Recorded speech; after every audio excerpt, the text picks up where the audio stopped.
Hello, तो स्वागत है आप सबका मेरे नेक्स्ट लेक्चर कूलाम्स लॉ।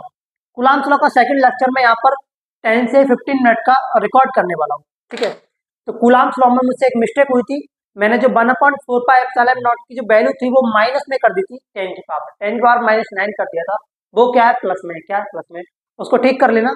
जल्दबाजी मुझसे वो हो गई, मैंने उसको ध्यान नहीं किया। हाँ, लेकिन बाय द वे मैंने उसको, जब मैं उस क्वेश्चन को सॉल्व कर रहा था, जब मैं इस क्वेश्चन को सॉल्व कर रहा था तो मैंने इसको +9 कर दिया था यार, बाद में कर दिया था। लेकिन वीडियो रिकॉर्ड हो जाने के बाद में करेक्शन नहीं कर सकते ना हम लोग, है ना। तो बता सकते हैं बाद में कि हमसे क्या मिस्टेक हुई थी। तो मुझसे वहां पर वो मिस्टेक हुई है, उसे ठीक कर लेना। ठीक है, ओके, थैंक यू, है ना।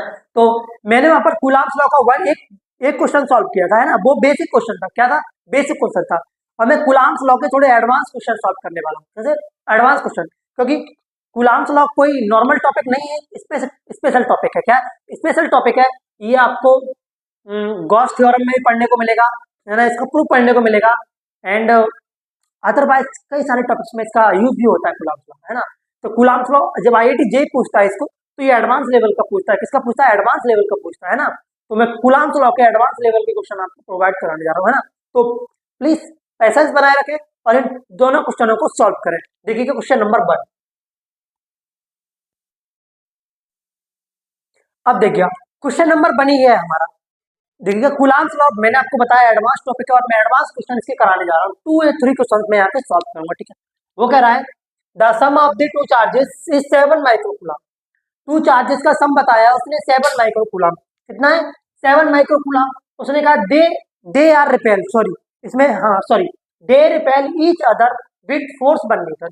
और वो एक दूसरे को रिपेल कर रहे हैं। क्या कर रहे हैं? रिपेल कर रहे हैं, एक दूसरे से दूर भाग रहे हैं। क्या भाग रहे हैं? दूर भाग रहे हैं। कितने के फोर्स से? 1 न्यूटन के फोर्स से, है ना। When kept 30 centimetre apart in free space. और उनके बीच की जो डिस्टेंस है, क्या डिस्टेंस है, वो 30 सेंटीमीटर है। कितनी है? 30 सेंटीमीटर है। वो कह रहा है ए पार्ट इन फ्री स्पेस, है ना। तो calculate value of each charges. वो कह रहा है तो ईच यानी कि प्रत्येक चार्ज की मुझे वैल्यू बताइए। क्या बताइए? प्रत्येक चार्ज की वैल्यू बताइए। क्वेश्चन को समझने की कोशिश करो। वो कह रहा है the sum of the two charges. Two charge का हमको सम दिया है, कितना? 7 माइक्रोकूलम। और जो दोनों चार्ज एक दूसरे को रिपेल करना है 1 न्यूटन के फोर्स से। किससे? 1 न्यूटन के फोर्स से। वो कह रहा है when cap 30 centimetre apart in A free space. और इनके बीच की दूरी है वो कितनी है? 30 सेंटीमीटर है। तो वो कह रहा है calculate the value of each charges. वो कह रहा है एवरी चार्ज की अलग अलग वैल्यू बताइए कितनी होगी, है ना। तो देखो इसको सॉल्व करते हैं, है ना। सॉल्व, हमारे पास टू चार्जेस का सम दिया है। क्या दिया है? टू चार्जेस का सम दिया है। कितना? 7 माइक्रोकूलम। तो हम क्या करते हैं? टू चार्जेस का कुछ भी सम मान लेते हैं, टू चार्जेस का कोई भी सम और मान लेते हैं हम। तो हम क्या मानेंगे? The let let one of two charge X microcoulomb, X microcoulomb, है ना। देयर फोर, क्या? Therefore, therefore other other charges 7 microcoulomb. हमने क्या किया? देखो मैंने कुछ नहीं किया। देखो उसने हमारे लिए टू चार्जेस का सम दिया है 7 माइक्रोकूलम। तो टू चार्जेस वो, हम कहते हैं यार हम दो चार्जेस का सम और मान लेते हैं। क्या? एक्स माइक्रोकूलम मान लिया हमने। क्या मान लिया? X microcoulomb. तो कोई पहाड़ तो टूट नहीं जाएगा? बोलेंगे नहीं टूटेगा। तो देयर फॉर अदर चार्जेस 7, और ये दो चार्ज उसने हमें दिए कितने? 7 माइक्रोकूलम। कितने? 7 माइक्रोकूलम। और उसने हमको आर की वैल्यू दी है, आर की वैल्यू दी है इसने हमको 30 सेंटीमीटर। कितनी? 30 सेंटीमीटर। तो ये हो जाएगी 0.09 मीटर। एफ की वैल्यू दी है हमें इसने 1 न्यूटन। तो अकॉर्डिंग टू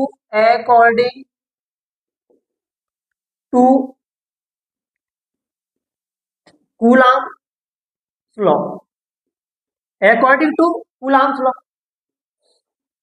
देखो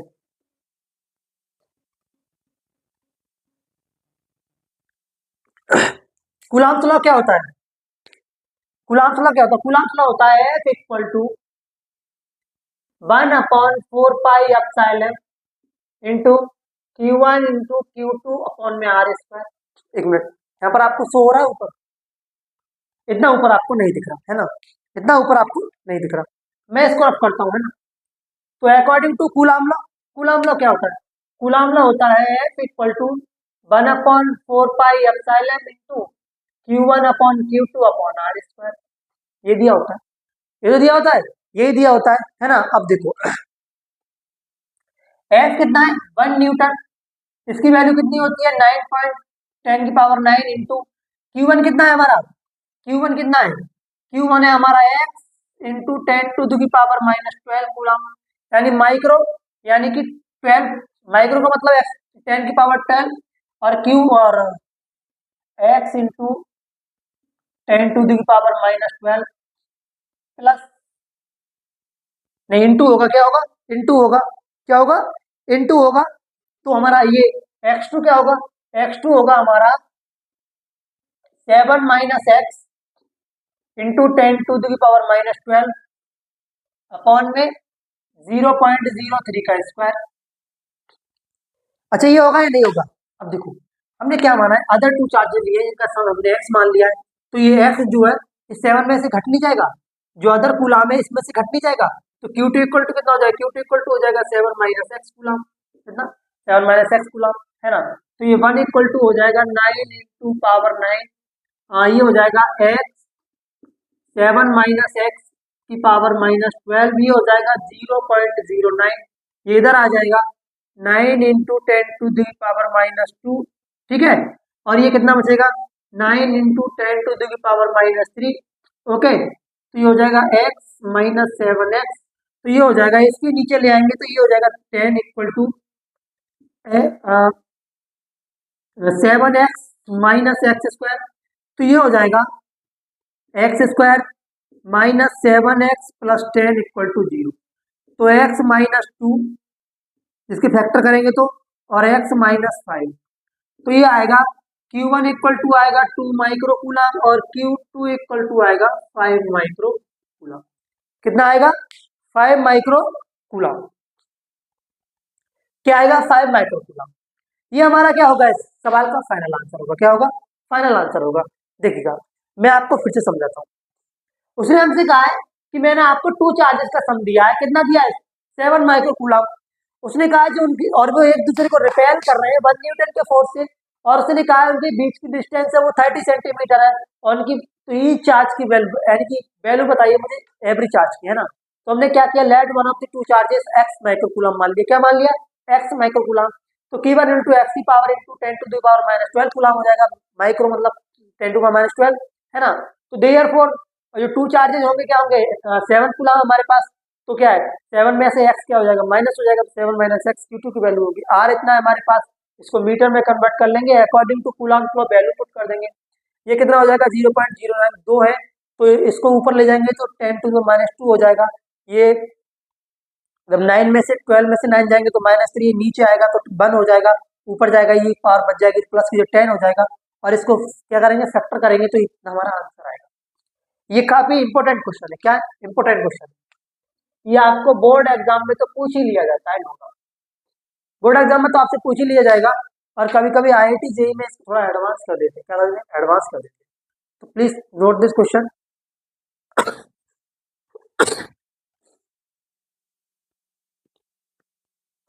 अभी देखिएगा, ये हमारे पास क्वेश्चन है, ये प्रॉपरली एडवांस क्वेश्चन है, क्या ये एडवांस क्वेश्चन है, ये आपको 12th में नहीं पूछा जाएगा, ये IIT जेई मेंस में आपसे पूछ लिया जाएगा, है ना। 12th से थोड़ा ऊपर के लेवल का क्वेश्चन है, क्या है, 12th से थोड़े ऊपर का लेवल का क्वेश्चन है ये। आपको ये 12th के बोर्ड एग्जाम में तो नहीं देखने को मिलेगा, लेकिन हाँ प्रैक्टिस सेशंस में आपको देखने को मिल जाएगा। तो कह रहा है two equal charges, positive charges, दो चार्जेस है और इक्वल है और पॉजिटिव है ना, ईच ऑफ 2 माइक्रोकूलम, दोनों चार्ज कितने, 2 माइक्रोकूलम के, interact with a third positive charge, और वो इंटरेक्ट हो रहे हैं तीसरे थर्ड पॉजिटिव चार्ज से, किससे, थर्ड पॉजिटिव चार्ज से, वो कितने का है, 3 माइक्रोकूलम का है, और वो student as saw in a figure calculate the magnitude and direction of this force on the 3 microcoulomb charge, कितना, 3 माइक्रोकूलम और charges.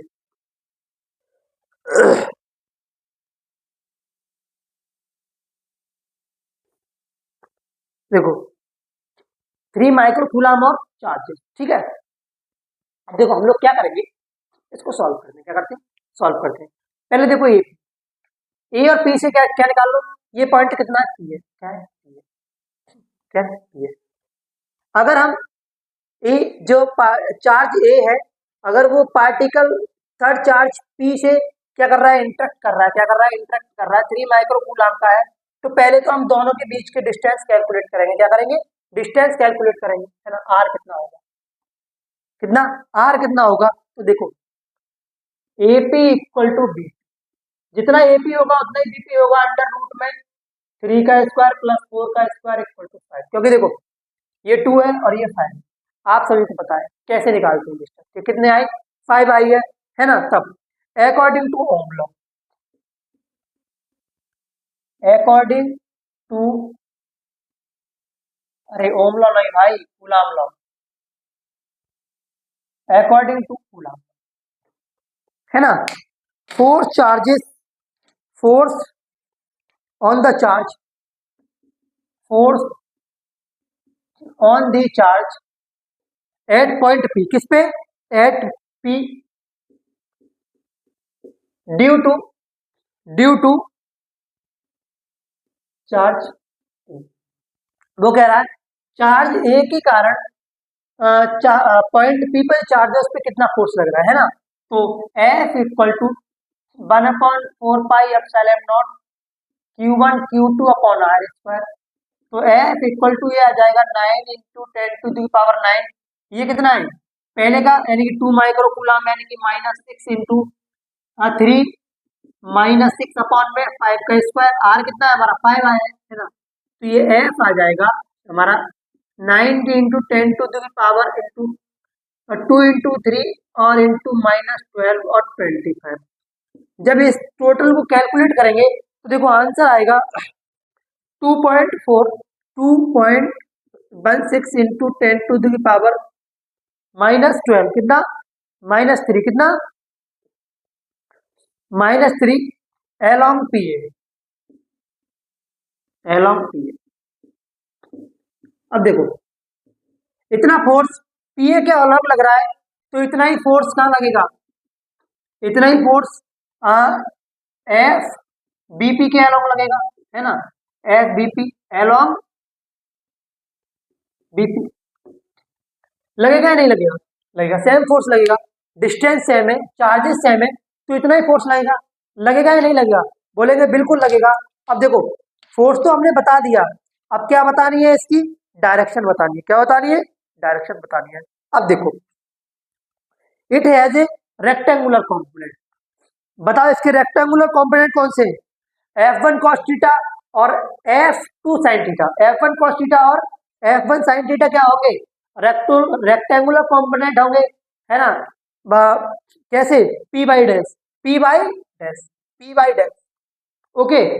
Similar force at P due to charge, तो B1 पर जो, तो ये फोर्स होगा B equal to F1 into F2, F1 equal to F2 होगा, क्या होगा, F1 इक्वल टू F2 होगा, it is along PB dash, PB dash, PB dash along PB dash, ठीक है। तो हैज टू रेक्टेंगुलर कंपोनेंट क्या होंगे, F2 cos थीटा और F1 cos थीटा, क्या होंगे, F2 cos थीटा और F1 cos थीटा, है ना। यही तो होंगे P बाई डैश, किसके थ्रू, P बाई डैश के थ्रू आ रही है ना। तो द रेक्टेंगुलर P बाई और P बाई डैश, तो इसमें जो कंपोनेंट PX है वो तो आपस में कैंसिल हो जाएंगे, क्या हो जाएंगे, कैंसिल हो जाएंगे, तो डायरेक्शन बतानी है। तो F इक्वल टू क्या बचेगा, तो बचेगा 2F1 cos theta, 2F1 cos theta, F equal to F1 कितना आया है, 2 इंटू 2.16 10⁻³ और ये cos क्या होता है, तो लाल बटे कक्का, लंब बटे लाल बटे कक्का, लाल बटे कक्का, आधार बटे लंब, यानी कि 4/3, तो ये एफ आएगा, टोटल फोर्स आएगा इसका 3.5 10⁻³ न्यूटन। ये हमारा क्वेश्चन क्या होगा, ये हमारा क्वेश्चन होगा। अब देखो इसके कंपोनेंट भी देखने होंगे आपको, P बाई के along component, P by dash के अलॉन्ग कंपोनेंट, PX के अलॉन्ग कंपोनेंट, PB डैश के अलॉन्ग कंपोनेंट, PA डैश के अलॉन्ग कंपोनेंट्स, है ना। तो पी बी डैश के क्या होंगे, F1 cos थीटा और F1 sin थीटा, है ना। और पी ए डैश के अलग क्या होंगे, F2 cos थीटा और F2 sin थीटा, है ना। तो ये वाले तो बाई वाले तो आपस में क्या हो जाएंगे, कैंसिल आउट हो जाएंगे, अपोजिट है, एक्स एक्सिस वाले बचेंगे। तो पी बी डैश और पी ए डैश, तो ये न्यूटन कितना आएगा, ये फोर्स कितना आएगा, total force F equal to 3.5 10⁻⁻�3। ये हमारा क्वेश्चन नंबर 2 है, कुल आंसर लॉ पे एडवांस क्वेश्चन है, ठीक है। तो मिलेंगे अगले लेक्चर में, तब तक के लिए राधे राधे। और थोड़ी सी मिस्टेक हो गई है पिछले क्वेश्चन में, वो -6 करना है, तो उनको जोड़ेंगे हाथों को 12 हो जाए। Okay, thank you.